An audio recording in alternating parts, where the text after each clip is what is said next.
Media reports say Chinese police beat and detained a number of activists on Sunday. The incident reportedly occurred in the southeast province of Fujian as demonstrators were marking today's 23rd anniversary of the end of the Tiananmen Square protest.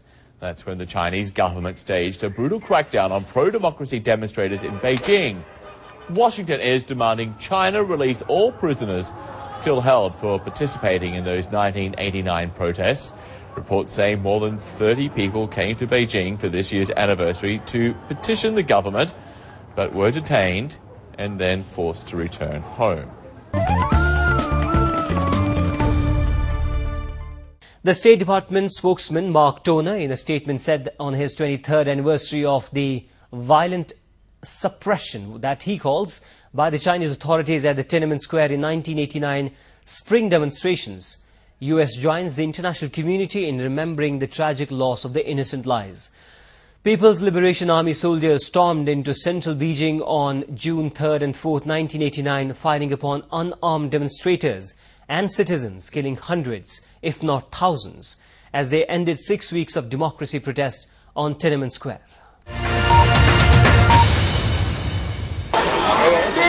Long live democracy, shouts Mei Chongbiao. Down with dictatorship. His protest a week ago was a rare public denunciation of communist rule in China.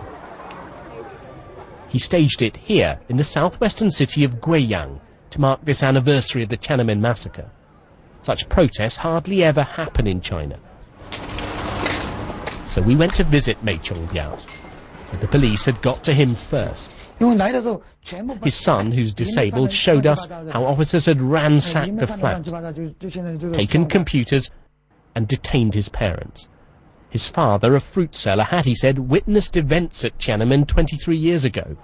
Mei Chongbiao had seen the army gun down hundreds of unarmed students, and now, after keeping silent for years, he'd begun to speak out. China is like an apple that is rotten inside. On the surface you see little. People think the apple is still edible, but it is not. Our whole system needs changing, or we'll never have human rights. Xiong Sanfeng's husband was detained last week too. The police demanded she hand over her film of the protest, but she hid it. We want change. We think with freedom and democracy, people can lead better lives. Without them, we'll just be controlled and cheated by the powerful. Today, China is preparing for its once-in-a-decade shuffle of its top leaders. Among those retiring, the last ones who were there when the Tiananmen massacre happened.